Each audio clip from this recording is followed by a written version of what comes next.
El 16 de abril de 1945, 9.000 cañones soviéticos desencadenaron un brutal bombardeo contra 700.000 soldados alemanes en la batalla final de la Segunda Guerra Mundial en Europa. Fue la hora del juicio final del Tercer Reich de Hitler. Berlín estaba cubierto de tanto humo que cuando mirabas hacia abajo parecía que estabas sobrevolando el infierno. En el camino del gigante soviético se interponía el bastión de Berlín.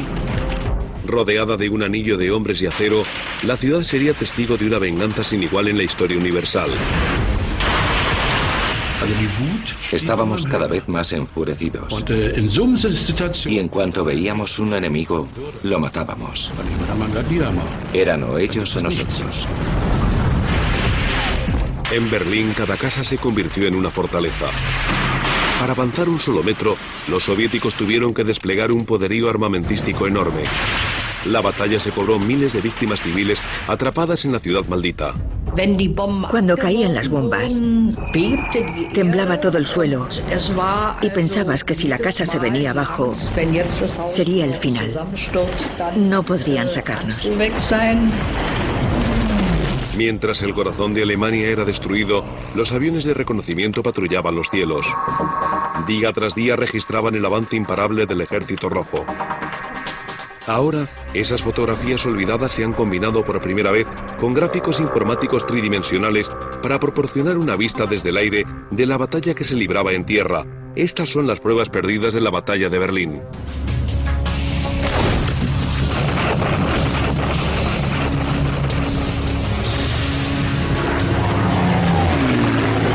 Grandes batallas. Berlín.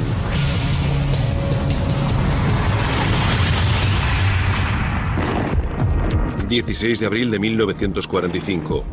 En plena noche los soldados rusos se apresuraron a tomar posiciones de asalto para la última batalla de la Segunda Guerra Mundial en Europa. Llevaban pendones rojos para inspirar a los hombres en las trincheras del frente. Las tripulaciones de los tanques prepararon sus máquinas para unirse al avance y los artilleros almacenaron 7 millones de proyectiles para la descarga de apertura. Faltaban pocos segundos para la batalla de Berlín. La Operación Berlín era algo especial. Todo el mundo lo notaba. Sabía que significaba el fin de la guerra. La moral de los soldados estaba por las nubes. A pesar de las bajas que habíamos tenido, todos tratábamos con todas nuestras fuerzas de llegar a Berlín y acabar con la guerra. En el este, el Ejército Rojo había barrido el frente alemán en Rusia y atravesado Polonia hasta los ríos Oder y Neisse. En el oeste, las fuerzas aliadas del general Eisenhower habían cruzado el Rin y los norteamericanos habían alcanzado el Elba, a apenas 80 kilómetros de Berlín. El honor de tomar la ciudad podía haber sido para cualquiera de ellos. Pero en febrero, en la conferencia de Yalta, se había decidido que Berlín quedaría en la zona de ocupación soviética, y Stalin quería asegurarse doblemente el premio. Stalin estaba convencido de que tenía que controlar Berlín para poder controlar después el centro de la Europa de la posguerra. Pero no quería que nadie supiera que deseaba ocupar Berlín. Por eso le dijo a Eisenhower que Berlín no era importante y este le creyó. No solo creyó que Stalin no quería Berlín, sino que el líder ruso convenció además a su homólogo norteamericano de que el propio Eisenhower tampoco quería Berlín. Mientras los aliados superaban las últimas bolsas de resistencia en el oeste y acumulaban suministros para invadir el sur de Alemania, Stalin se preparó para la decisiva batalla de Berlín. 2,5 millones de soldados, 6.500 vehículos armados y 42.000 cañones se habían situado frente a las defensas exteriores de Berlín a lo largo de la línea de los ríos Oder y Neisse. Y el mejor comandante soviético, el mariscal Georgi Zhukov, recibió el mando del ejército más cercano a Berlín, el primer frente bielorruso. Contra las tropas rojas solo había 700.000 soldados alemanes. Muchos de ellos eran reclutas apenas formados sin casi tanques ni artillería. Pero estaban dispuestos a luchar hasta la muerte para defender la capital alemana. Los aviones de reconocimiento aliados siguieron el curso de la batalla. Y ahora, sus fotos olvidadas, combinadas con la última tecnología informática en 3D, nos ayudan a penetrar en las tinieblas de la guerra. La batalla de Berlín comenzó exactamente a las 3 de la madrugada, con una descarga ensordecedora de 9.000 cañones. Juntas, casi rueda con rueda, las baterías azotaron el frente alemán de la ribera izquierda del Oder. Las trincheras y las posiciones de artillería fueron pulverizadas por la lluvia de proyectiles y cohetes. No digo que no tuviésemos miedo o preocupaciones. Claro que sí. Pero sabíamos que teníamos que cruzar el río y ocupar la zona estratégica para usarla como plataforma para el gran ataque.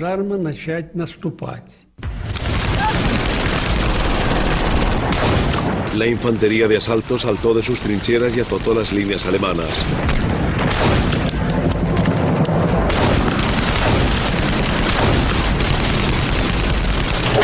Se habían traído al frente 143 focos que se encendieron para alumbrarles el terreno a las fuerzas soviéticas atacantes. Pero el plan salió desastrosamente mal. Encendieron los focos a unos 300 o 400 metros detrás de nuestras líneas. Pero las posiciones alemanas estaban cubiertas por tal nube de polvo y humo que la luz no podía penetrarla. Los focos se reflejaron sobre la nube y cegaron al ejército rojo. Y las siluetas de los soldados se recortaban contra la luz de forma que los artilleros alemanes no tuvieron más que limitarse a tirar al pato. Delante de nosotros había campos de minas. El fuego enemigo era letalmente pesado y con mucha puntería. Los alemanes habían preparado las defensas con mucho cuidado. No es de extrañar que lograsen repelernos. Al amanecer, las líneas alemanas seguían resistiendo.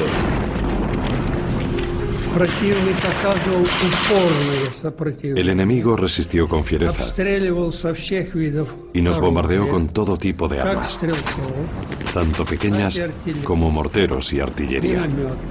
Hasta nos bombardearon con aviones. La ofensiva de Zhukov no estaba llegando a ninguna parte. Pero a 88 kilómetros al sur se lanzó la segunda fase de la Operación Berlín. El primer frente ucraniano del mariscal Iván Konev comenzó su ataque a lo largo de un trecho de 400 kilómetros del río Neisse.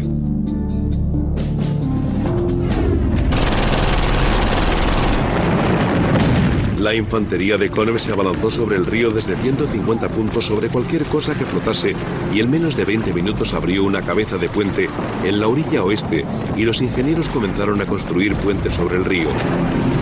Cuando los puentes estuvieron listos, irrumpieron los tanques. A pesar del salvaje contraataque alemán, lograron avanzar casi 13 kilómetros. Pero al norte el ataque de Zhukov seguía sin surtir efecto. La principal línea de defensa alemana bloqueaba la carretera hacia Berlín y recorría la cima de las colinas de Selo, unos empinados riscos de 50 metros de altura. Las colinas de Selo eran la principal línea de defensa alemana. Todo un bastión para los alemanes. Era un terreno muy empinado y abrupto, cubierto de bosques y surcado por ríos y barrancos. Y detrás de cada barranco había escondida una posición fortificada fuertemente armada. Los ataques a las colinas fueron rechazados uno tras otro con elevadas bajas. A las 15 horas, Stalin le dijo a Zhukov que Konev había cruzado el río con éxito. Furioso por el fracaso de su plan y la posibilidad de que Konev llegase a Berlín antes que él, Zhukov ordenó a 2 ejércitos de tanques que se abrieran paso. pero el resultado fue caótico. Los tanques trataron de subir las cuestas de las colinas de Selov, pero las pendientes eran de 45 grados. No avanzaban más de 5 o 10 metros y después perdían apoyo y resbalaban hacia abajo. Cargaron a través del Oderbruch, el pantano de la curva del río Oder, y se estancaron, y a la artillería le costó mucho avanzar. Por tratar de cumplir desesperadamente con el horario impuesto por Stalin, destrozó su propio puente. Al final del primer día, los defensores alemanes habían sufrido enormes pérdidas por el bombardeo de más de 1 millón de proyectiles y cohetes. Pero cada minuto que contenían a las fuerzas de Zhukov al otro lado del Oder evitaba la destrucción de la capital del Tercer Reich.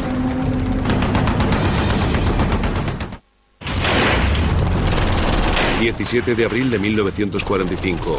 segundo día de la batalla de Berlín. La última ofensiva del Ejército Rojo para aplastar a los nazis tenía problemas. Las divisiones de asalto del mariscal Zhukov estaban atrapadas en un matadero más allá de las defensas exteriores de Berlín, a lo largo de las colinas de Selov. Los riscos eran un laberinto de trampas para los tanques, búnkers y nidos de ametralladora. Pero el mariscal Zhukov estaba decidido a abrirse paso hasta el corazón de Berlín. Y recurrió al reconocimiento aéreo para localizar los puntos débiles de las defensas de las colinas. El pueblo de Selov era el bastión central de las defensas alemanas. Los bombarderos soviéticos se centraron en las posiciones de cañón alemanas, mientras la artillería asolaba la línea con cohetes y proyectiles. El tripulante del tanque Zufar Sadardinov fue enviado a explorar una nueva ruta hacia las colinas.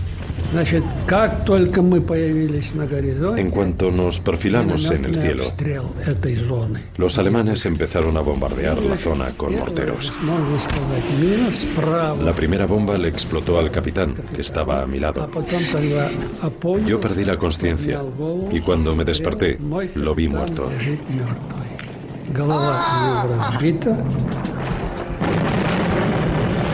El ataque prosiguió, pero los cañones de 88 milímetros alemanes destruían los tanques soviéticos a gran distancia y la infantería los cazaba entre los pinos astillados con el letal Panzerfaust antitanques.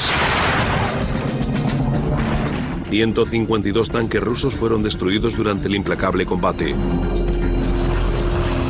A las 15 horas, los aviones alemanes lanzaron ataques suicidas sobre los puentes del río Oder levantados por el Ejército Rojo, pero los enjambres de caza rusos echaron del cielo a los últimos restos de la Luftwaffe de Göring. Mientras seguían los ataques soviéticos, Adolf Hitler trataba de arengar a las tropas con su credo de odio. En estos momentos, toda la nación alemana os mira, mis guerreros del Este, y confía en que vuestra resolución, vuestro fanatismo, vuestras armas y vuestro liderazgo, el asalto bolchevique sea ahogado en un baño de sangre. La paranoia de Stalin le tenía convencido de que los aliados todavía querían llegar antes que él a Berlín y empujó a los mariscales rivales, Zhukov y Konev, a una carrera implacable hacia la ciudad. Stalin cogió a sus dos mejores generales, Zhukov y Konev, y los azuzó uno contra otro como a dos perros de presa atados para que corrieran hacia Berlín. Cada vez que parecía que Konev iba ganando, Stalin le retenía un poco para dejar que Zhukov le alcanzara.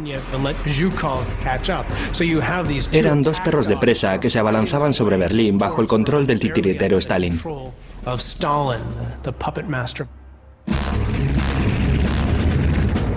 A 80 kilómetros al sur de las colinas de Selov, los tanques de Konev avanzaban. La aviación soviética les abría paso a bombazos a través de bosques de llamas. Cuando alcanzaron la siguiente línea de defensa alemana, al sudeste de Berlín, a orillas del río Spree, los tanques cargaron y aplastaron las debilitadas defensas alemanas. A medianoche, Konev ordenó a sus tropas que rodeasen las bolsas de resistencia y se dirigieran al norte, hacia Berlín, y al noroeste para cortar las carreteras que salían de la ciudad.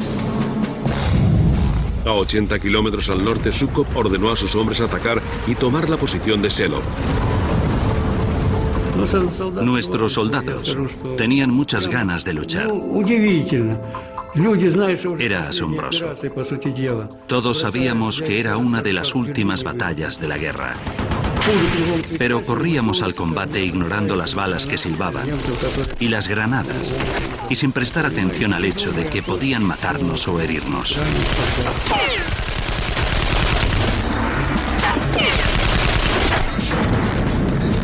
A las 18:45 horas, los alemanes ya habían tenido bastante. Las divisiones empezaron a desintegrarse y los supervivientes fueron expulsados hacia Berlín o los bosques del sur de la ciudad. Zhukov por fin tenía abierto hacia Berlín el camino que llevaba 4 días pidiendo. Sus ejércitos estaban a apenas 60 kilómetros del centro de la ciudad, pero la carnicería había sido terrible. En las colinas de Shiloh, los rusos perdieron unos 30.000 hombres y los alemanes unos 10.000. Los alemanes hicieron un buen trabajo teniendo en cuenta que ya estaban casi derrotados. La carrera entre Konev y Zhukov se recrudeció. Mientras las tropas de Konev se acercaban a Berlín desde el sur, Zhukov ordenó a las suyas que atacasen desde el este y rodeasen la ciudad por el norte. A las 10 de la mañana comenzaron a caer las bombas del último bombardeo aéreo aliado con 1000 bombarderos. La primera sirena de ataque aéreo señalaba que se acercaba un bombardeo. Era un sonido largo y constante. Después se oía un gemido con altibajos que no se puede olvidar en la vida.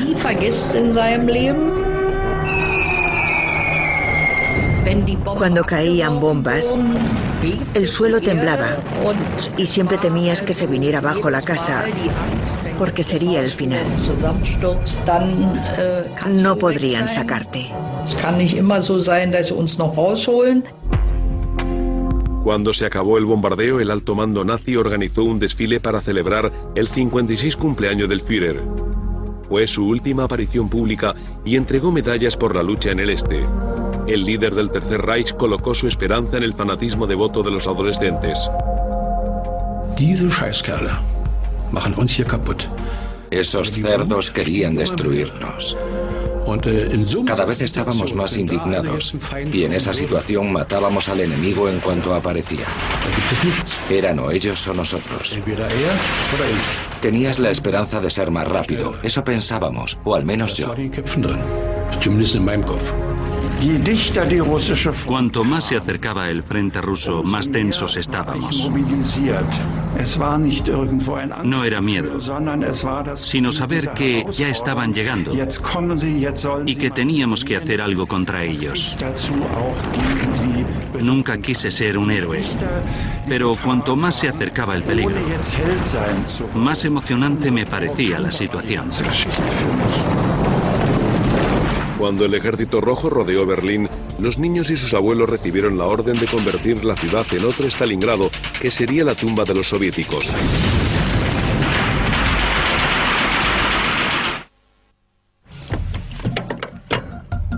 ...21 de abril de 1945... en el barrio berlinés de Marsan, los artilleros soviéticos se prepararon a disparar una andanada histórica. Los proyectiles llevaban escritos en tiza lemas como "por Stalingrado" o "para el piojo Goebbels". A exactamente las 9:30, los cañones abrieron fuego. Las balas volaron 16 kilómetros hasta alcanzar el centro de Berlín. Por primera vez en la guerra, el corazón de la Alemania nazi estaba al alcance del fuego terrestre. El ejército rojo estaba a sus puertas. Las balas llegaban tan deprisa que no te daba tiempo a oírlas. Durante los bombardeos aéreos podías oír silbar las bombas antes de que estallasen. Cuando las oías te refugiabas. Pero si no las oías es que ya era demasiado tarde. Pasabas tanto miedo y estabas tan impresionado que tenías que correr a refugiarte de inmediato. Tras una brutal batalla de 4 días al este de Berlín, los soviéticos rompieron las defensas externas de la ciudad. Al sur de la ciudad, las columnas de tanques del mariscal Konev se acercaban al canal de Teltov y al suburbio de Potsdam. Al mismo tiempo, las fuerzas del mariscal Zhukov empujaban por el norte y los barrios del este. Solo 6 semanas antes, Hitler había ordenado que se construyera una extensa red de defensas en la ciudad. Las tropas rusas se vieron detenidas por campos de minas y sistemas de trincheras que las desviaban hacia zonas de masacre.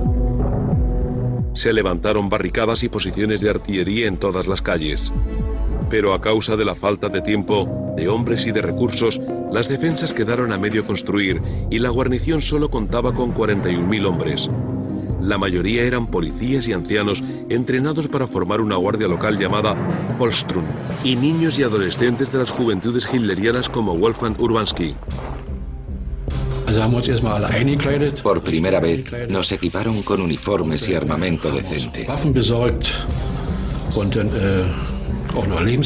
Yo parecía Rambo.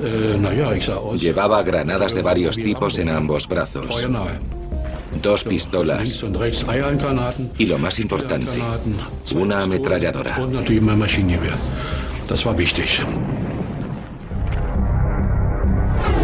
A las 19 horas del 6º día, el Ejército Rojo había alcanzado el canal de Teltow.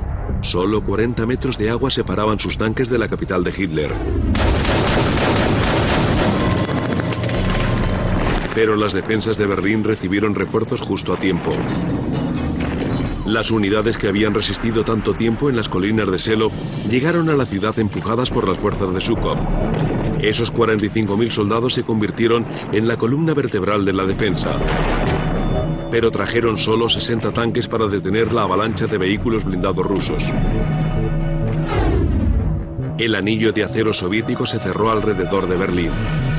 Pero Hitler se negó a abandonar la ciudad maldita. Desde su profundo búnker bajo la Cancillería del Reich, emitía órdenes a ejércitos fantasma y exigía ataques suicidas a sus agotadas tropas. La escena en el búnker del Führer era casi cómica en el sentido del vodevil francés, con puertas abriéndose y cerrándose y gente entrando y saliendo. Lo único seguro en ese mundo era el loco que había en el centro, el propio Hitler, que cada vez se mostraba menos racional y perdía más el contacto con la realidad.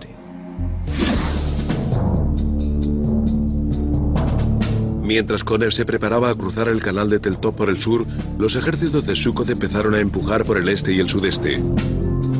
Stalin fijó una frontera entre las líneas de avance de ambos mariscales que se detenía justo antes de llegar al centro de la ciudad. Allí el objetivo era el edificio en ruinas del Parlamento, del Reichstag, el corazón simbólico de la Alemania nazi. Ambos mariscales estaban decididos a ser los primeros en izar la bandera roja en su tejado. Al abrigo de un bombardeo ensordecedor, la infantería de Konev cruzó el canal de Teltow. Pero en este sector los ancianos del Volkssturm estaban apoyados por tropas regulares, y las primeras cabezas de puente fueron barridas por el feroz contraataque.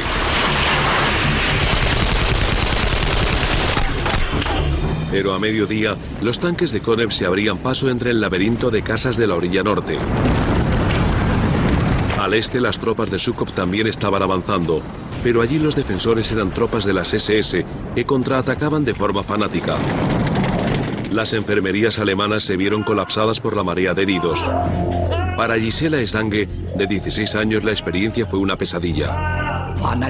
Yo no era enfermera, pero corría de un lado a otro, sosteniendo brazos o piernas escayoladas o amputadas. La sangre resbalaba por las escaleras y me dijeron que la limpiase con trapos para que nadie la viera. Me afectó profundamente. Hasta entonces, no siempre me había molestado, pero esa noche, cuando me fui a dormir, me puse a rezar.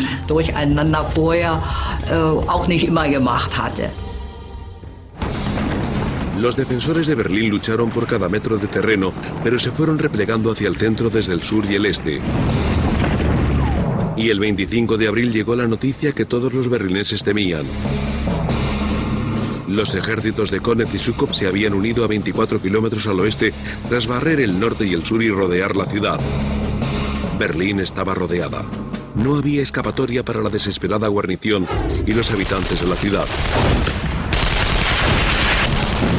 Pero en las calles atascadas por los escombros de Berlín, los tanques soviéticos pasaron a convertirse en cazadores cazados.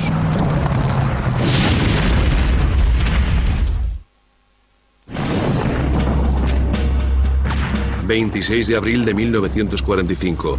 ...10º día de la batalla de Berlín. La capital de la Alemania nazi estaba totalmente rodeada por el Ejército Rojo. El ataque final soviético estaba a punto de comenzar. Pero primero, parte del ejército de Konrad se dirigió a Torgau, a 120 kilómetros al sudeste, junto al río Elba. Allí se encontró cara a cara con el primer ejército norteamericano. Ambos aliados celebraron que el Reich había sido partido en dos. Pero para el alto mando soviético, el encuentro significó algo más que la fase final de la guerra. Las tropas soviéticas se extendieron al norte a lo largo del río Elba para bloquear el paso hacia Berlín a los norteamericanos. Stalin por fin estaba satisfecho. Ya era imposible que los aliados llegasen a la capital. Los aliados no tuvieron la oportunidad de seguir. Aunque tenían la ruta a Berlín perfectamente abierta, y todos los alemanes preferían rendirse a los norteamericanos, franceses o británicos, antes que caer en manos del Ejército Rojo y ser enviados a un gulag. Pero los aliados se detuvieron en el Elba y permitieron a los soviéticos tomar Berlín.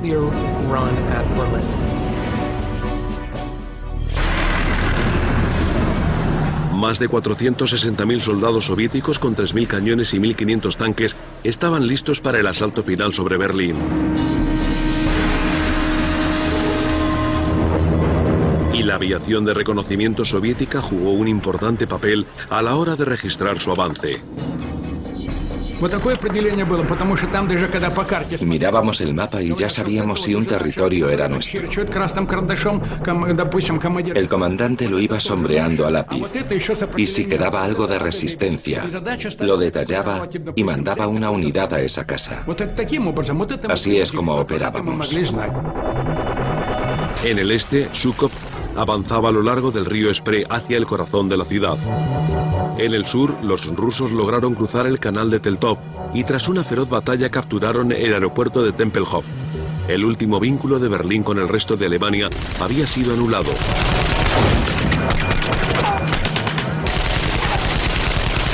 Los defensores alemanes se disgregaron en pequeños grupos y se retiraron a la zona de defensa central.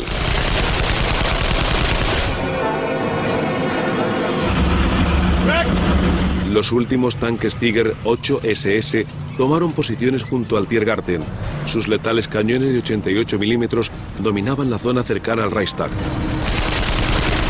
Al amanecer, los comandantes soviéticos estaban frustrados por el lento avance de sus tropas.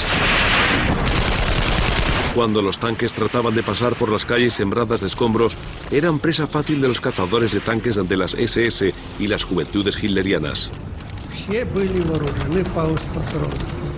Eran niños y ancianos,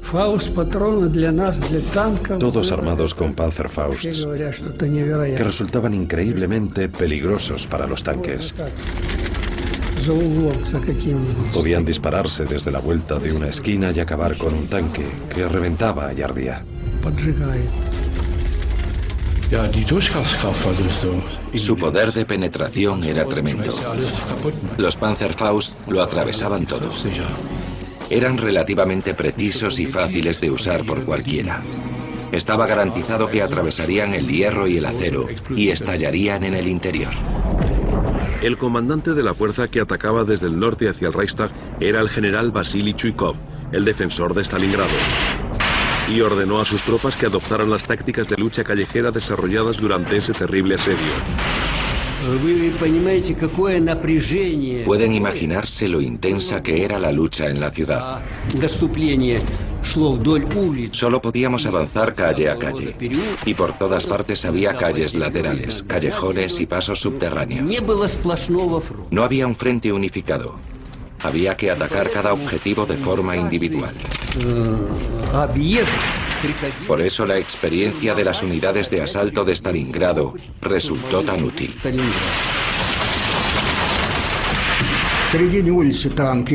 Colocábamos los tanques en el centro de la calle y los cañones móviles sobre el pavimento, apuntando a los puntos fuertes. Detrás venía la infantería para cubrir los sótanos.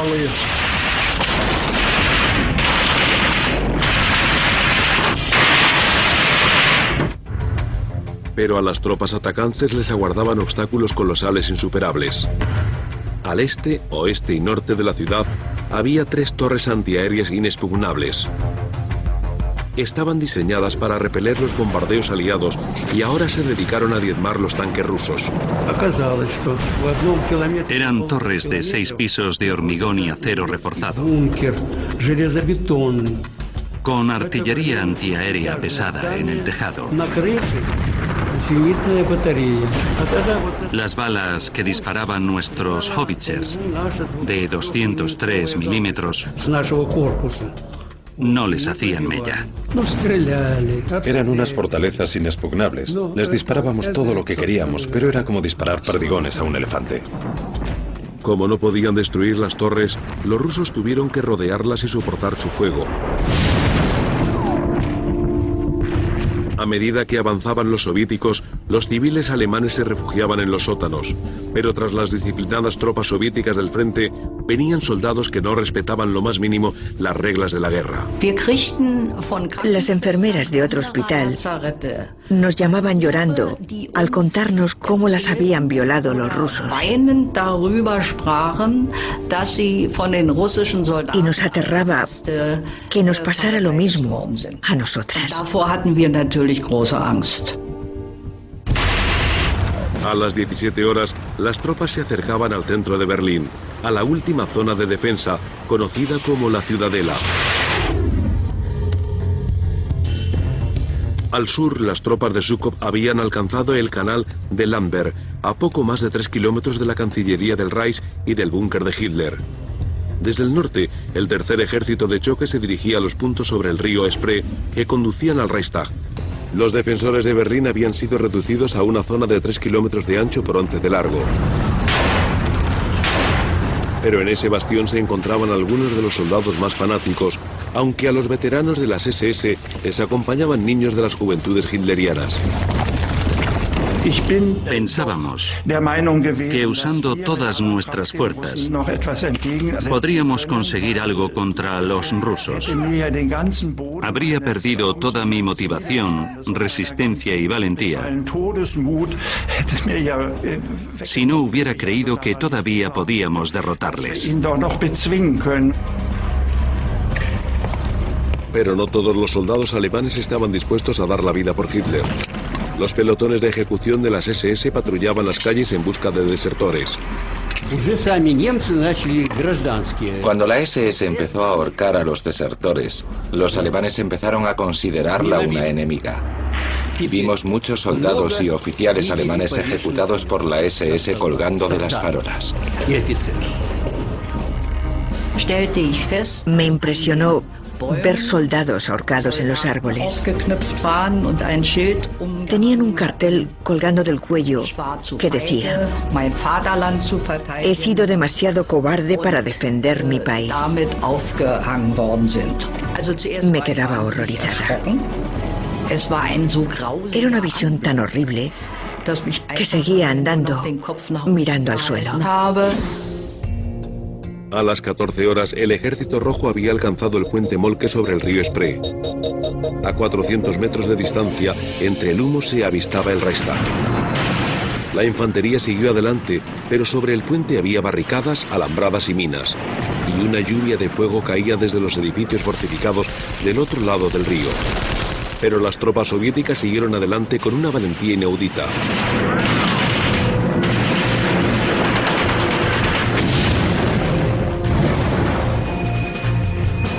Mientras sus tropas luchaban y morían encima de él, Hitler nombró sucesor y dictó testamento. Y en una extraña ceremonia se casó con su amante Eva Braun.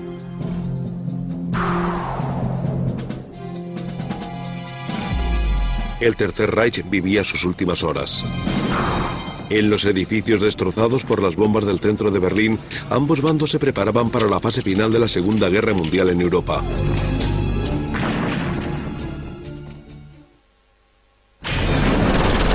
...29 de abril de 1945. Tras 13 días de violentos combates, la batalla de Berlín alcanzó el clímax. El Ejército Rojo se abalanzaba sobre la ciudad desde todos los puntos.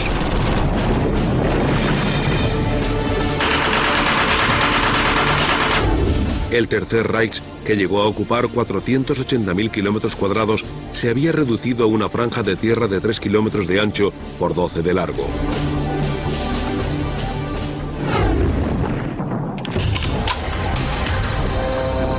Los hombres del Tercer Ejército de Choque Soviético se prepararon para avanzar los últimos cientos de metros que les separaban del Reichstag, el corazón simbólico de la Alemania nazi. Por orden de Stalin llevaban banderas rojas para izar sobre su techo, pero primero tenían que batir a los últimos defensores fanáticos. Al amanecer, los aviones de reconocimiento rusos despegaron para localizar sus posiciones. Berlín estaba cubierto de tanto humo que parecía que volabas entre nubes.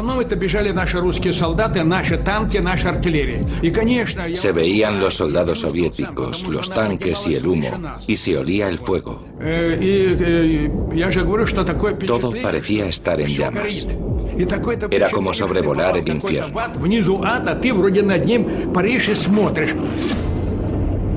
A los soviéticos les esperaban los edificios gubernamentales que rodeaban el Reichstag.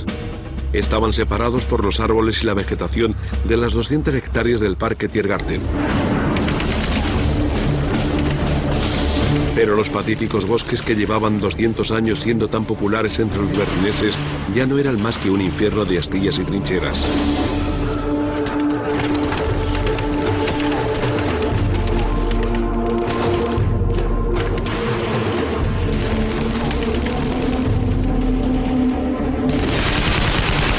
El primer obstáculo era el Ministerio del Interior, altamente fortificado. Los rusos lo llamaban la casa de Himmler. Se abrieron paso hasta la puerta bajo una tormenta de fuego y comenzaron una lucha desesperada cuerpo a cuerpo y de habitación en habitación.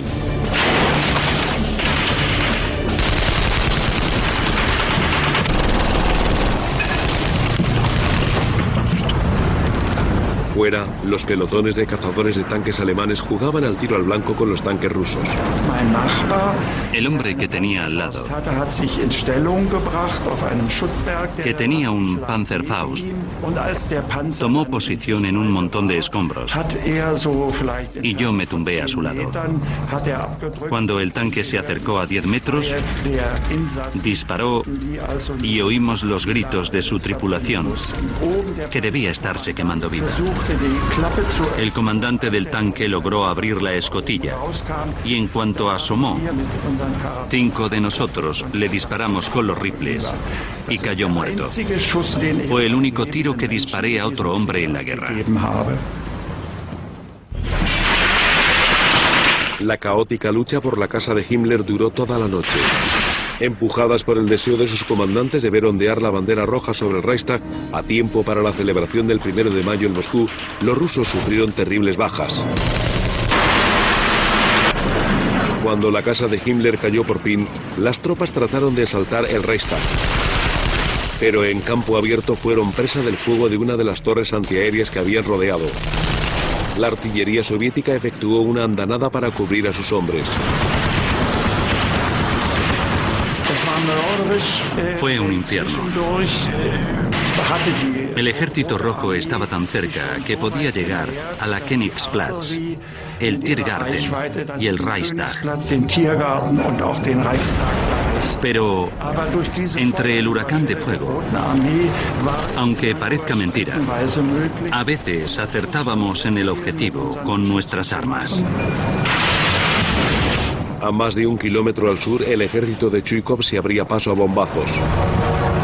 La batalla se recrudeció en torno a la Cancillería del Reich. Gisela Stange entraba y salía a la calle bombardeada sin parar. Lo único que teníamos en mente era socorrer a los heridos y cuidarles, llevarles a cubierto para tratarles. Era lo único que intentábamos hacer. A las 15:30 horas, los soldados rusos ya estaban casi encima del búnker donde se escondía Hitler. A pesar de su locura, el dictador supo que se le había acabado el tiempo. Eva Braun, su mujer desde hace 24 horas, tomó cianuro. Hitler se disparó en la cabeza.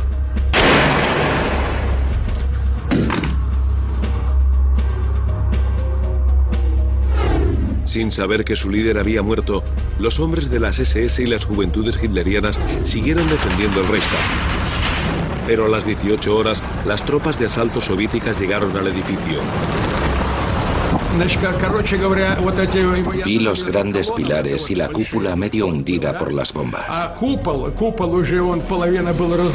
Cuando llegué, seguían luchando dentro. Se veían los relámpagos de las granadas que estallaban. Los hombres lucharon mortalmente cuerpo a cuerpo entre las llamas de las salas llenas de humo. El combate se decidió con ametralladoras, granadas e incluso cuchillos.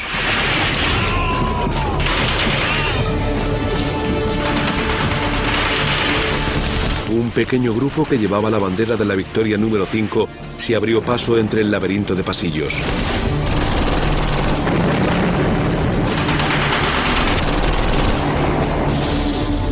Subió al tejado destrozado por las bombas y plantó la bandera al pie de una estatua. Días después, se reconstruyó la escena para poder fotografiarla. Sin embargo, la lucha continuó. Pero la noticia de la muerte de Hitler estalló como una bomba. Que Hitler se casara y que luego decidiera suicidarse. Como comprenderá, acabó con mi fe en el Tercer Reich. Yo creí firmemente en la victoria final hasta el último segundo, aunque parezca una locura. Una vez desaparecido Hitler, el alto mando alemán contactó con las fuerzas soviéticas para negociar el armisticio.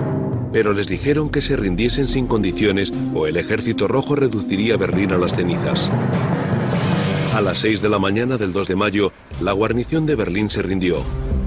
Y se dio orden de deponer las armas a todas las fuerzas alemanas. Fue increíble. No nos lo podíamos creer.